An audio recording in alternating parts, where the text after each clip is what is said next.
Everyone, welcome to another episode of the Ryan Holtz Show podcast, the number one Black hosted podcast here in Canada and globally top 1%. This is the show that you come for every single week to listen, learn, grow, and be curious, which my next guest, you are in for a treat. Canada, it is Canada Day today.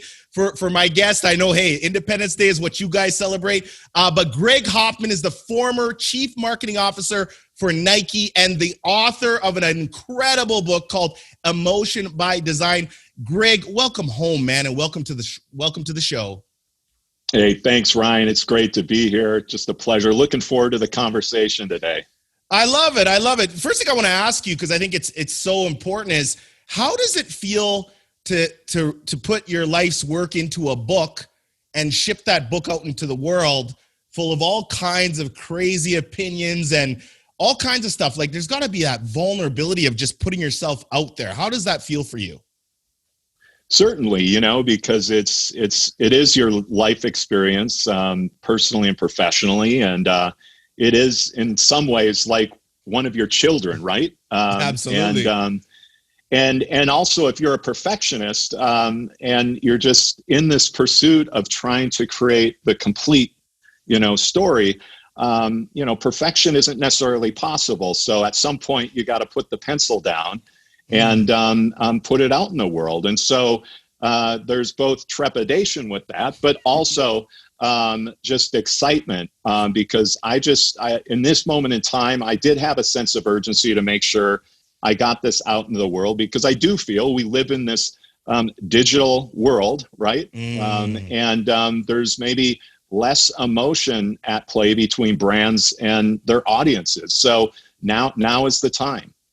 I want to know, and I'm so curious about this because we're living in a cool age, I call it, where you're starting to see a lot of the team behind the logo, so to speak, come out and come into the forefront. CEOs are becoming rock stars, CMOs, all these different things. How has it been to go from marketing Nike and building that brand to now coming out and building the Greg Hoffman brand, so to speak? And I asked this question with a little bit of an undertone of, man, we did digital deep dive, and the one thing we kept seeing in comments of some of the interviews that you've done was, we want to know a little bit more of Greg's character. We want to know his personality. Now, I'm a curious person. I'm half black, sure, half white. There's so many similarities between you and myself. That's right. Where I'm like, I just want to know what makes you tick. But what has been kind of that bridge for you between going for marketing a brand and now marketing for Greg Hoffman, so to speak? Well, it's a great question, Ryan. And in some ways it's, walking the talk, right? You've represented this, the coolest brand on earth, and you've had these amazing opportunities and this privilege to lead world-class teams across multiple disciplines. And now here you are on your own to build your own brand with essentially your own hands. So it's been a growing experience, right? Taking everything that but also just learning a lot about the publishing industry itself.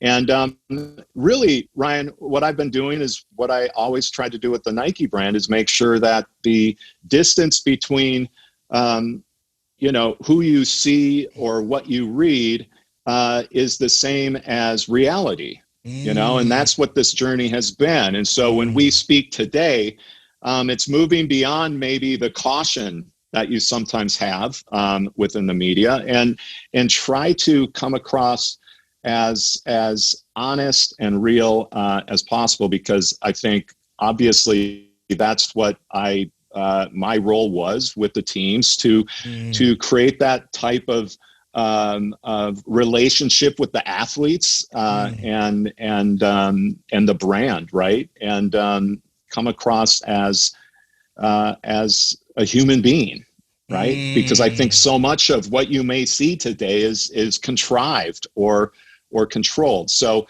how do you, and part of the reason why I'm writing the book is to ensure that we reveal more about ourselves and the traits that make us who we are as an individual or as a brand. And I think that's what ultimately the best brands do. And that's why they have the staying power. Yes. I love that. It's really interesting. I opened up the book when I got it, And I immediately kind of thought, I want to look at this book visually, because I know how much of a stickler you are. I mean, you entered into Nike as a graphic designer. I mean, you know the concept of layers and fonts and all kinds of crazy stuff. How hard was it for you to say, okay, this is the cover that I'm going to run with? And I want to ask you a question.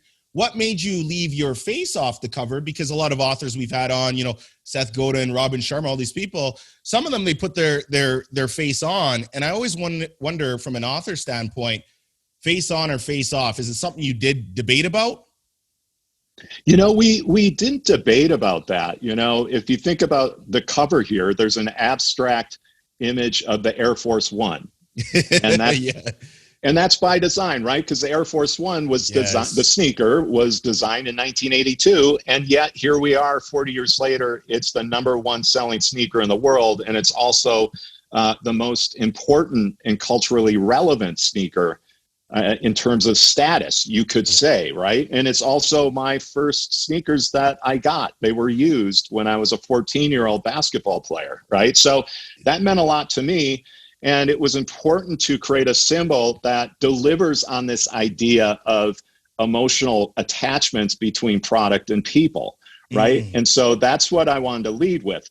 I will tell you, Ryan, right, in the publishing world, I didn't have necessarily the creative control that one might associate with someone that's had the career I had. So it was good for me to collaborate with the team and get to a point where we all felt really good about what we put out there. Everything from, because again, I talk a lot about, the power of color, the power of typography and branding and all those different brand elements. And so obviously I have to deliver on that as well. With this book, and there will be maybe there's a book in the future with my image on the cover, but to convey, I think the principles that are distilled within this book is important to maybe show an example of a best in class example of that. I love that. One thing that caught me immediately once I opened the book and started reading it is, I like your little foreword. You said, "To my wife and children, Kirsten, Rowan, and Ayla, thanks for always dreaming with me." The statement for me that really took was, "Thanks for always dreaming with me."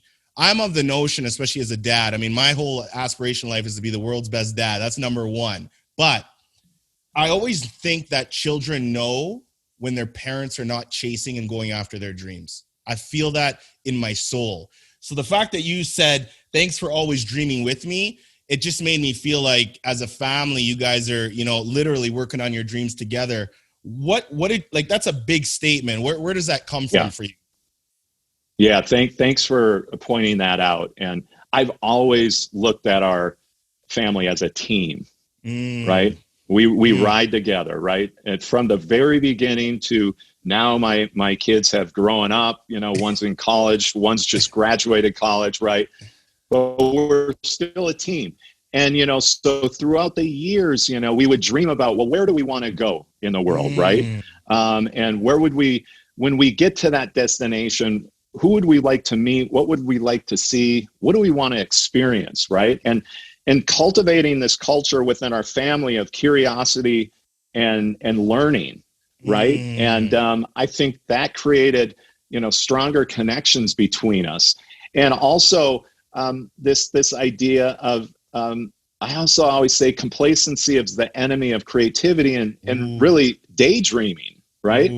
And so I never, at least for me as a leader professionally, but also being a dad, just making sure that they saw my curiosity and this kind of deep motivation to find things, new things, and learn from others. And ultimately, that's going to spark your own curiosity and fuel your own dreams, right? If you're only looking at what's in front of you and you're in your own bubble, it's really hard to be stimulated to achieve, things that maybe you didn't think were possible, right? So I'm very proud of the fact that now when I see my children as these young adults, they're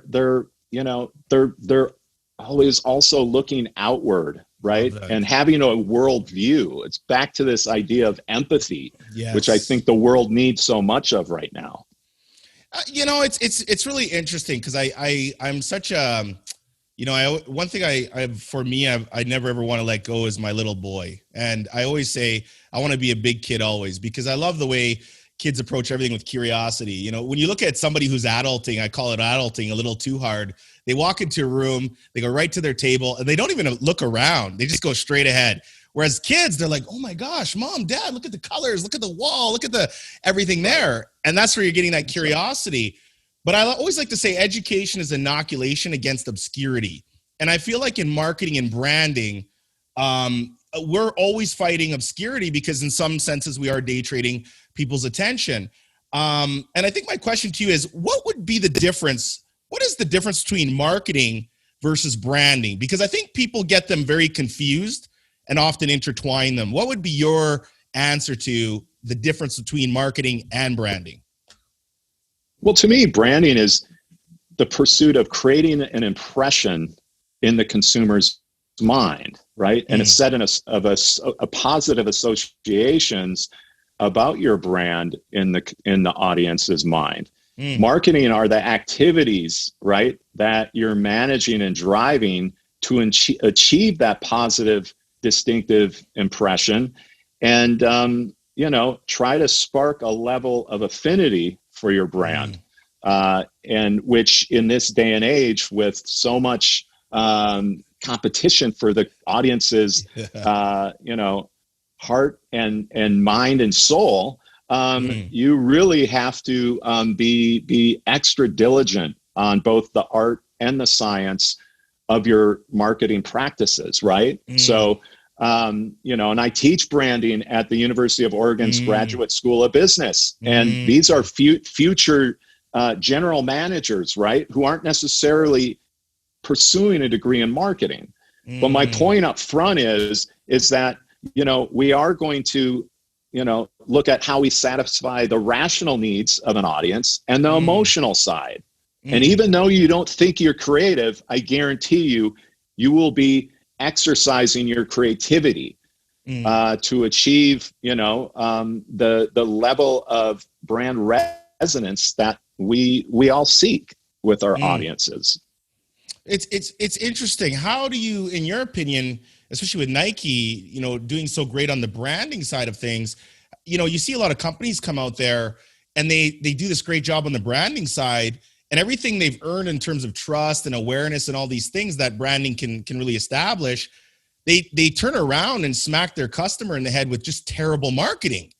And what I mean by that is you've worked so hard to build the assets and get that, so to speak. I call branding kind of like a hello, and then marketing kind of like, hey, could I sit down and maybe talk with you a little further, so to speak. That's right. So what would you say to a company that says, we got our branding down, but our marketing is almost taking everything our brandings work for and flushing it down the toilet? That's right. Well, at the end of the day, your consumer doesn't care about your process. It doesn't care about all the meetings you've had and the consensus you've built internally. And so ultimately it gets back to feeling. How do they feel about you? But more importantly, how do they feel about themselves when they interact with you and their ability to achieve their hopes and dreams?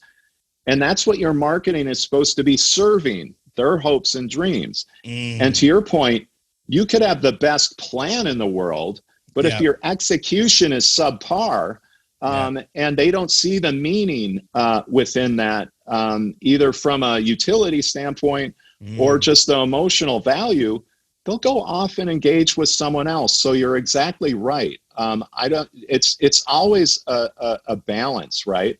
You need to achieve a level of excellence on both the kind of the building of a strategy, and then the delivery of that strategy in the marketplace. And ultimately that comes down to establishing a culture where the respect for the craft is understood by every single employee.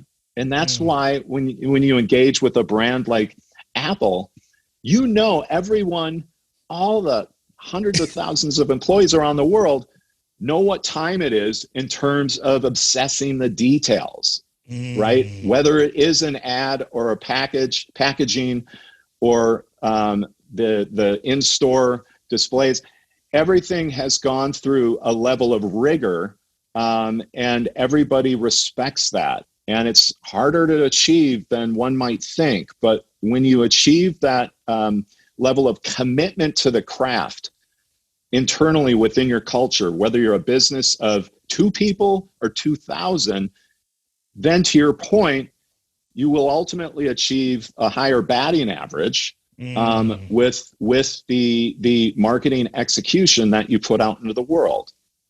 It's so true. When you come across, I own a marketing agency. It's so funny because on one sense, and I'm very transparent with my listeners, one sense I love it, and the other sense I can't stand it, because the amount of fear I see in clients' kind of ethos, their world, is crazy, because they're trying to do innovative things without taking the risk. And what I mean by that is they say, hey, Ryan, we want to do something very unique, very creative. And you give that presentation to them. And then they're like, wait a second, what the heck are we going to do? And you've talked about this several times. You said, listen, if you are in a place, working in a place that penalizes you for using your imagination, you would never, ever want to work in that place. So question to you is, people who are listening that, are looking for actionable, tactful strategies, it's how could we, A, if we want to work for a brand, find a brand that promotes imagination, and B, if we're working at a brand currently that doesn't, what would be your advice to these people? Yeah, no, great point. And there's an old quote by the great legendary ad man, art director, George Lois. And he said, you can be cautious or you can be creative, but you can't be a cautious creative, right? That's so true. Yeah, that's good. And listen, I'm not saying I always live by that, okay? But I strive to. But, the other thing I would say here, and what I say certainly to some of my clients, is how do you expect to take your audience someplace new if you're not willing to go there first yourself? Ooh.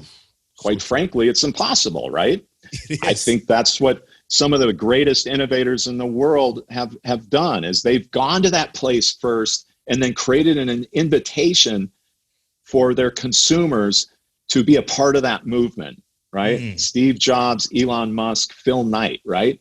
So I think the first thing you have to ask when you're thinking about, pursuing a new job opportunity, or you're just getting out of school, or you're a veteran at one company and it might be time for a change, I do think you have a set of questions probably that you need to ask a potential employer, and is there time for essentially daydreaming within the workday or the quarter, right? I always made sure we set aside time and a protected space where you didn't necessarily have the business pressures that go along with our day-to-day work, right? Because at the end of the day, it is work, and these days, marketing is it's real time, right? Yes. You need to move at the speed of the consumer and be agile as well to read and respond to the consumer's aspirations and tastes, and also the marketplace dynamics. So that's a hell of a lot of work. With that said, you must also find time to set aside to dream of a better future, if you will, right? On behalf of serving your audience better. And not only can you dream and brainstorm and ideate in that fashion, but another question to ask is there a forum within your agency or your brand to be able to share where an audience of decision makers will hear your ideas, right? And then finally, what I would say, does failure equal failure? Or is failure part of the price of innovation, right? On the road to delivering something successful into the world. You know, every great innovation, there are a lot of stops and starts and a lot of work left on the floor. But I think some brands, unfortunately, the minute something doesn't feel like it's working out, because, hey, listen, you're in this business too. Right now, you can measure the productivity of anything you put out there immediately, right? So I'm a big believer of visualizing and prototyping concepts, testing them out in the real world, allowing failure, seeing failure as an opportunity to create something more successful down the road on that. So, you know, look, and I have a lot of sympathy for those that are just trying to keep their head above the water in terms of delivering all of the content needs and plans in this kind of fast-paced environment that we live within. But at the end of the day, I think, Greg, why do you use why do you use the word sympathy though, and not empathy on that? Yeah, you have sympathy for them, but sympathy and empathy, you know what I mean. Two very different words. Very good, and thanks for the catch. I think as a leader, you need to you need to have an awareness and train yourself to have a deeper understanding of how your team feels when they walk into the virtual or physical door of your office. I think we're in that moment of time. Also being sit and listening to what it feels like. I think, over the years, certainly for me, there was this, and I'll use this quote from Matthew Weiner. He created the TV series on AMC, Mad Men. And he used to say, as a creative and business team creating that show, they were run ragged but creatively satisfied, right? Ooh, yes. And that idea of, hey, this is really difficult. Maybe it's sometimes miserable, but look at the art we're putting out in the world. I don't think we're there today. I think people want to live their best life and deliver meaningful work in the world and have better physical and mental health on that journey, right? So I think things have changed. It's not the 120-hour work week, because what I've learned is just because you've worked 120 hours versus 10 hours doesn't mean the work's any better. Ooh, right? True. So I think a lot's been learned during this pandemic, and I think one of the big learnings is how you achieve the same or even better results in a more efficient manner, and at the same time look out for people's well-being, regardless of what level within a company they are. I like that. I think what you're saying, I use these two words synonymously, and I love it. I came up with this thing called soulful currency. What I mean by that is vibe currency, health currency, monetary currency. And it's a 5-pillar system that I just live by, where I say, it's not about how much I'm working. It's about the quality and genius work that I'm doing while I am working. And so for me, I clocked it down to, I do about 5.5 hours of amazing work per day. And then after that, I release, and then kids, and we running around, slipping slides, you name it. But I look at other people, they're like, well, I put 12 hours of work in, and I'm like, yeah, but I don't know, how many breaks were you doing? And you're kind of snoozing. It's just, they're working themselves ragged, but they're, I always say, don't confuse movement with progress. If you're moving laterally, that's right. If you're not moving laterally, you're not going forward. You talk about in your book, this one is, it's crazy.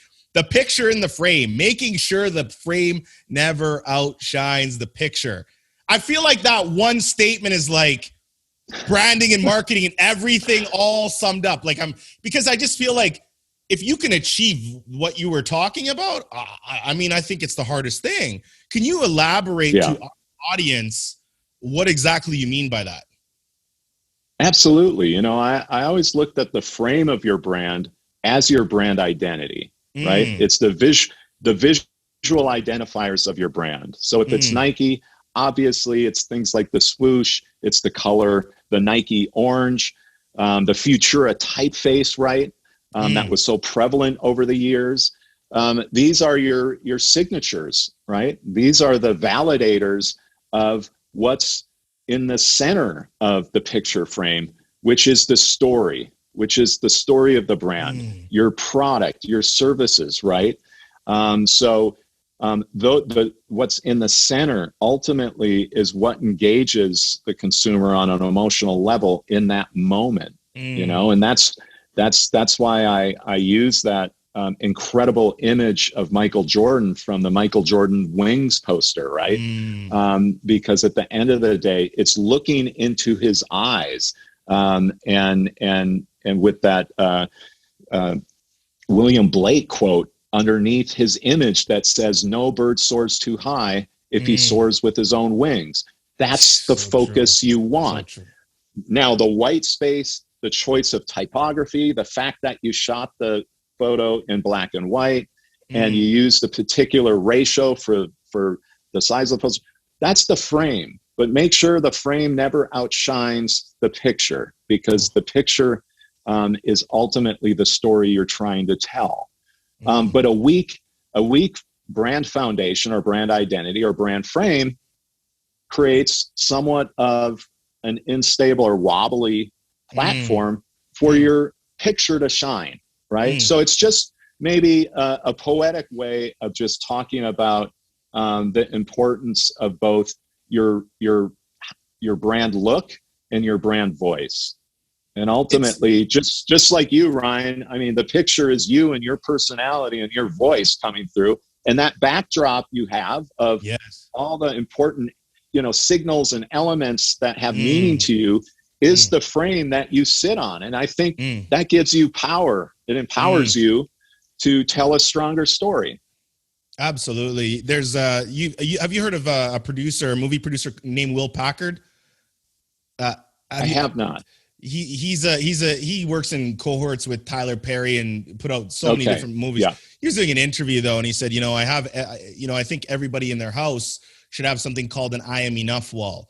And so the interviewer said, "Wow, what do you mean by that?" He said, "Well, I don't care who you are, but as a human being, you're always going to have self-doubt." So he's like, "I have self-doubt on a daily basis, especially," he said, "the more crazier work I'm trying to do, the more doubt that comes in." And he said, he basically said, people feel like people who make it to the next level don't have insecurities. He said that couldn't be true, or that couldn't be, more false, so to speak. And so he said, I create this "I am enough" wall that just every time that voice of doubt comes in, I just look at it. So that's my "I am enough" wall, because it's just little mementos that it just sets me back onto the path, right? Well, if I could add to that, please do. Well, I talk about this idea of making sure you're, building the dream arena, if you will, because how do you expect to put innovation into the world if your surrounding environment is void of it? So you must back to this idea of your wall and what we surround ourselves with.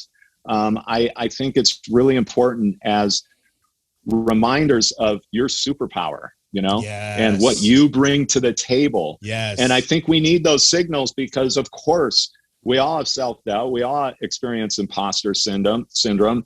And so we need those. We all have voice, sometimes the self-talk can be negative. And so you need everything in your favor and blowing wind in your sail to be more effective at what you do.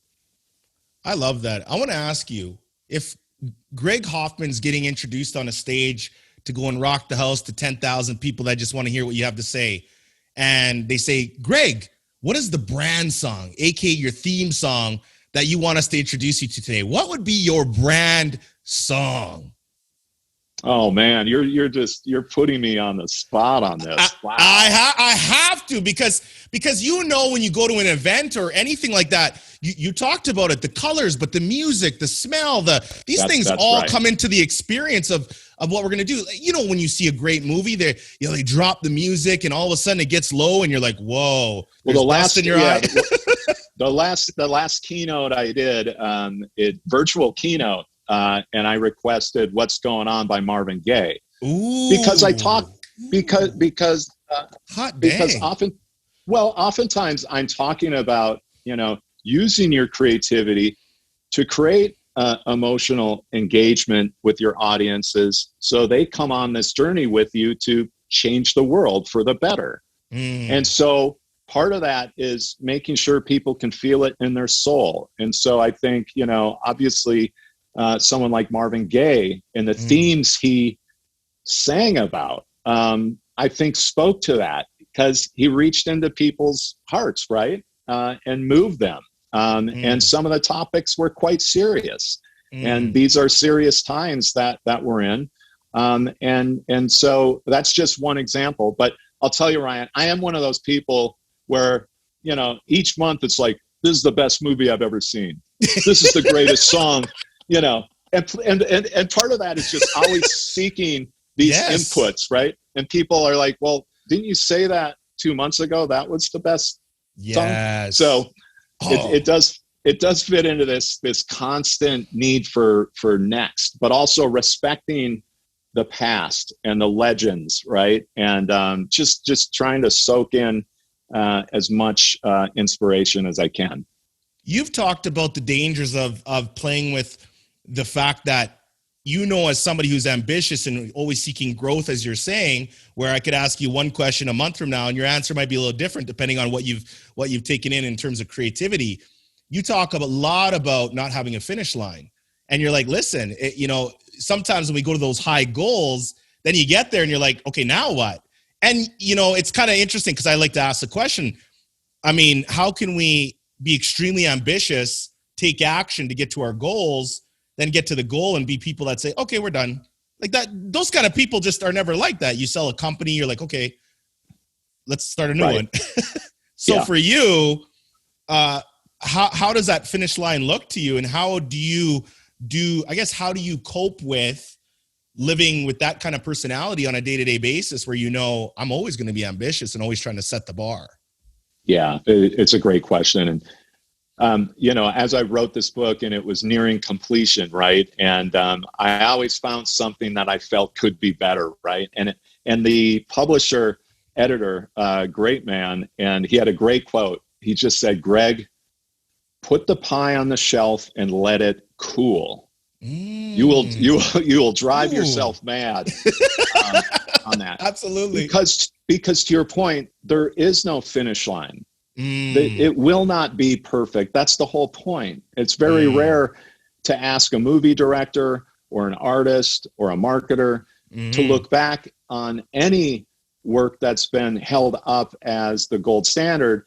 They're still going to find something that they think could be better, right? And I don't think that's, living with in some kind of miserable state all the time. It's just part of being a creator or a maker, right?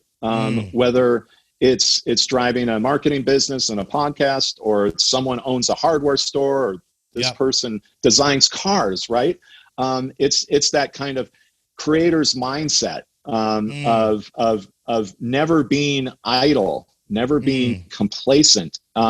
Certainly take time for yourself and your family and your friends and those around you to appreciate those moments, right? Yes. And show for me, a big thing coming out of such a long career at Nike is I realized, like, I also needed to spend more time sharing my gratitude for those who meant so much in my life, because oftentimes when you're in the cauldron, if you will, and just really trying to achieve things in the world, you can sometimes forget, those that support you the most in good and bad times. And so, but what I do today, what I really, with anything I'm doing, whether it's advising startups or speaking, teaching and writing, a lot of it does have to do with trying to break down the barriers and invite voices from individuals and communities that, quite frankly, haven't had those opportunities, haven't been seen, haven't had a seat at the table, right? And of course, Black and brown people historically haven't had those invitations into the world of marketing, design, advertising, innovation, right? Yep. And so a lot of what I do is just, demystifying those industries, number one, right? And then two, trying to open doors, tell my story, and advocate for more diverse representation. And I don't mean just by the numbers, right? Yeah. I mean diverse representation, meaning having a diverse team, but each individual is allowed to bring their personal perspective and experiences that they've lived into the workplace. Yes. That's representation. You have to activate the representation. Otherwise, it's actually not represented. It's so true. I kind of go into your history. I look at your name, Greg Hoffman. My name is Ryan Holtz. My last name is German. My mom was German. My dad was Jamaican. But I grew up white family, right? But all of a sudden, I'd start hearing some music, and I'm like, oh my God, I can dance. Whoa, you start feeling like, whoa, something's a little different here, and you just get these little things. But I'm like, I'm not visually, especially if we're talking about brand here. Let's talk about personal brand. In order to have a good personal brand, I think you have to know who the heck you are, in my opinion. And so you go on the self-discovery, and you talked about growing up, because I know you're adopted, but hey, I grew up in this white family. And along your journey, you're like, wait a sec, there's more to me than what I'm seeing here, so to speak. And you even talked about the KKK and stuff like that, and just heavy stuff. So how did you navigate, especially having the career you've had, by going through those, kind of code switching, like, am I white? Am I black? Am I too black to be white? Too white to be black, so to speak? And then I feel like, and you, I don't know, I want your opinion on this, but me as a biracial person, I feel like there's so much content on white or black, but in the middle, I don't feel a lot of content or awareness around that. And having that feeling of, I am white, but I am also black. How do you feel about that? Well, your point, because oftentimes you have to make a choice, right? There is no, when you have to fill the box out, there is no mixed race, biracial straight box up to check. Yeah. Right. Your whole life. Right. So just as an aside, and it is, it's great to talk to you on this subject, because you're right. And really up until recently, there's been very little out in the media, if you will, in terms of stories and experiences of what it's like to grow up as someone who's biracial. And for me, of course, growing up in Minnesota and in the middle of America in the 70s and 80s, in my suburb, in my town, in my school system, I was the only one, right?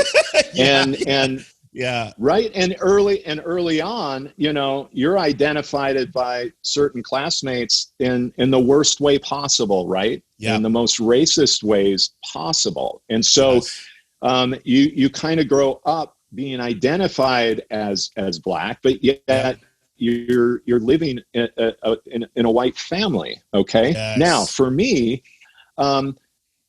I had this huge affinity for black athletes across all sports, and baseball and football cards, and just became obsessed with it. And that's kind of my first also fell in love with the sport of boxing, because African Americans and black boxers dominated that sport. Yes. And so that gave me a sense of pride, because I couldn't really find that pride as someone who was different, at home or at school early on, right? And so finally what I would say here is that here was this brand Nike in the 80s, like mid 80s, was really the only brand putting, black people in their advertising, right? And huge. When that wasn't something that was part of the industry standard. And so, you start to see these images and these stories being told,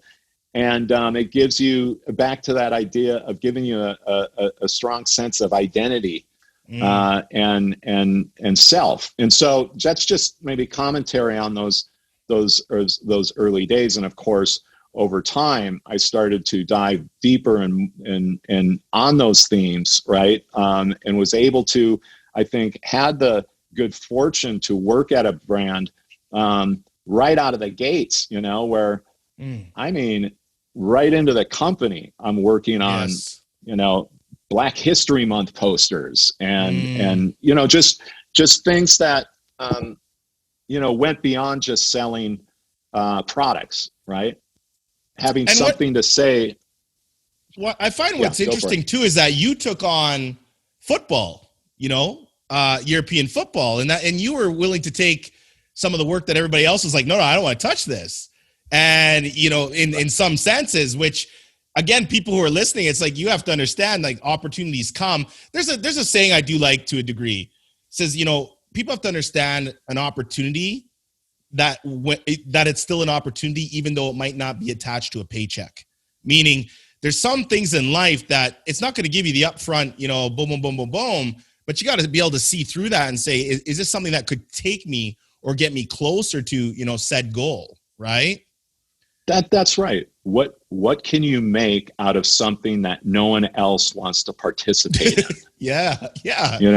Yes. And so that's where I was when I entered Nike, became an intern and started working there full time. I raised my hand and it was clear no one wanted to work on soccer, So I was like, I'll take that work on, and it allowed me to exercise my point of view, my creativity, to take risks, and was really allowed to do whatever I wanted. And that's how I proved myself, right? And was able to be on that ride of Nike football, going from a business that almost had no revenue at all to becoming number one in the world as the global football brand of choice, and really was the sport that really made Nike an international success, right? Because football is the world's game. Absolutely. Do you think that because you use your voice, so to speak, through a brand, and there's all kinds of little its and bits of Greg Hoffman all over the Nike brand and the Colin Kaepernick campaign, do you think even though you use your voice in that capacity, do you ever feel like your voice was even louder than that, but you just focused on using that side of your voice? Or do you feel that is a game of seasons in your life throughout your career? Right. Well, I also think, it takes, for me at least, it was a journey of finding my voice. Because as a designer early on, so much of what I did and how I proved my worth was through my hands, what I created. Right? Yes. So the power of visuals and design to move people, and so and then over time I started to get bigger and bigger responsibility. And so in the moment, back to this idea of learning on the fly and being allowed to fail, you really have to start exercising your voice and delegating to drive a brand like that around the world. And so, of course, by the time I'm overseeing, Nike's brand identity and storytelling and its voice around the world, those are massive teams, right? And so it really allowed me to figure out, how to, in some ways, create a school of thought, right, that a team could all be a part of. And it wasn't so much based on, because no one can, as a leader, right, no one can lead by being me. But if I distill my principles and my thought process down into a digestible body of school of thought, then just like any leadership tree or a coach's tree, that I believe the measure of a leader is how many future leaders you help create, right? Yes. But the only way that's possible is if you can distill your voice into a set of principles that can be adopted and taken forward by the rest of your team. And so I always tried to make sure that yes, how can I put a lot of myself into my work and the way I show up, but not to the point where I'm not contributing to the growth of those around you, if that makes sense. Absolutely. Right. So, and that's part of the book is how can I break this down in practical lessons Huge. that would be meaningful and applicable to people from all walks of life. Right. And that was important versus if it was just a story of me, but at the end of the day, you got done and said, well, this is kind of interesting, but oh, well, and that gets back to leaving a legacy, not just a memory. Yeah. A memory is if I wrote some interesting stories and you were entertained in the moment, but there's no lasting legacy to that. Educated, entertained, informed. I mean, when we look at content throughout the internet, I mean, it really comes into three buckets, entertainment, education, and information. If you were to pick two out of those three, which two do you think are everlasting that you would really want your name wrapped around? Well, one, I like your frame that you're using. And I always say the power of three. I try to always break things down into the power of three. Yep. Right. And, but if I can cheat a little bit, I think in all three of those cases that they need to reflect the values and the purpose of your brand and have a level of authenticity, whether it is entertainment, education, or information, right? Certainly being a brand of distinction, especially when you think about where the consumer has chosen the platforms the consumer is choosing, especially young people, to engage with brands. Yes. They're in charge, they decide, and you must meet them there. Otherwise, they'll go someplace else. But even if it's a TikTok video or an Instagram reel, it just becomes disposable if people can't connect what you sell and what you believe and what your promise is with what they're watching. Yes. So I believe you can be entertaining and distinctive and real and raw, but if you want it to be additive and build the type of equity that I think the best brands in the world have, then they have to see your authentic self within that, right?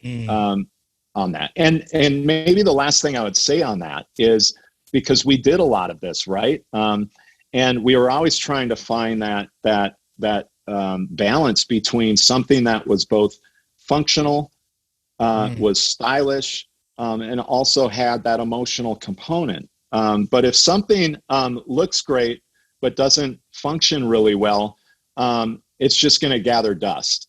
And something that functions really well but formally doesn't look very exciting, or the voice isn't very distinctive, it's just not going to stand out. So I think we're always in this place where we have to think of both of those sides, right? And make sure what you're creating has some sort of meaningful impact in the consumer's life, even if it is entertainment and contributing to their happiness, and at the same time has a level of visual distinction that is why you are who you are and why you stand out in this crowded field that we're living within right now. Absolutely. Kobe Bryant says a great quote. Somebody asked him, hey, how would you define personal responsibility? And he said, booze don't block dunks. Right. And it's interesting because basically he's saying, keep shooting your shot, and, realistically, the opinions of others, are they really going to get into the way of your bank account? Are they going to get into the way of, how you move throughout your life? And so your responsibility to yourself is just keep shooting your shot, so to speak, right? I got to get you on your way here. This has been absolutely fantastic. Couple quick questions, because I really want to chip away at your character today, Greg. I'm trying to figure out who is this man been standing behind the Nike brand forever? You mentioned a lot. You are a very private person, and especially, working with Nike, it's always like, who's the person behind this? Is that by design, or is that because you're introverted? All the above? Yeah, I would say it's all the above, right? It's like I I do, I refer to myself as a warrior artist, right? The introvert, the extroverted guy on the field of play, right? Yep. Who's obsessed with sports, such a huge passion. And then the introverted artist, if you will. And there's a time and a place for we're not one characteristic, right? Our personalities are a mosaic.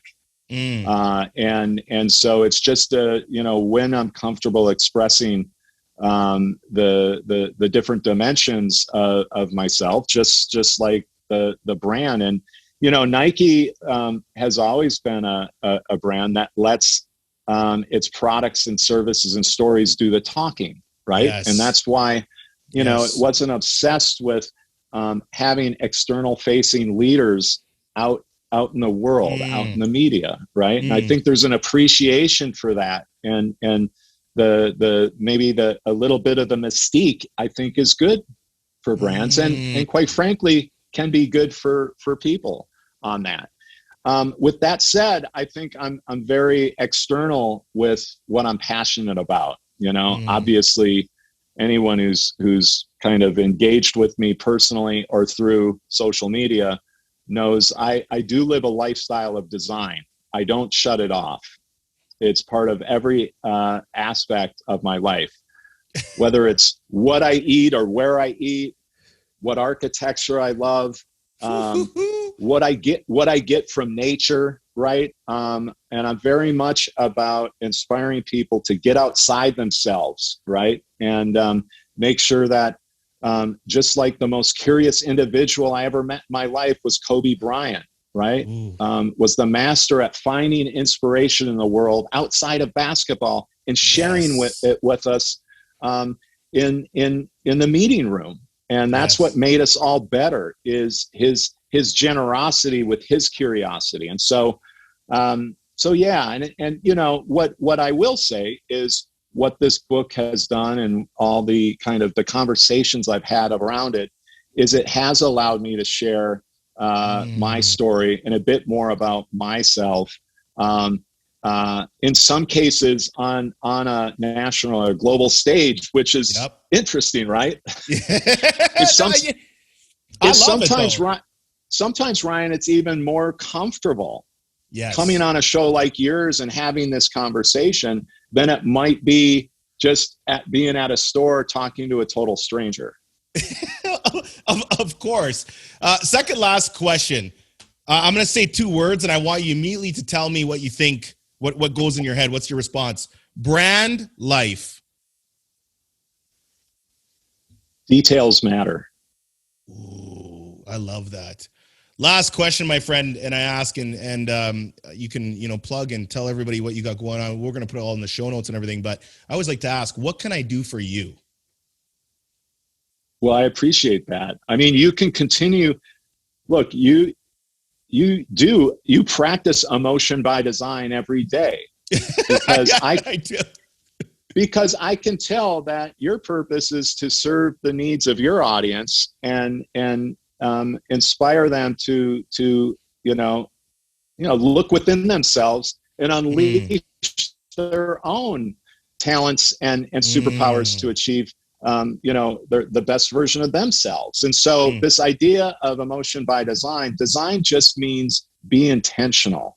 Ooh, and for me, how you can help me is like, I just believe that the world needs more humanity, that brands need to be more human in this digital world that we live in, because it's human beings that have empathy, have curiosity.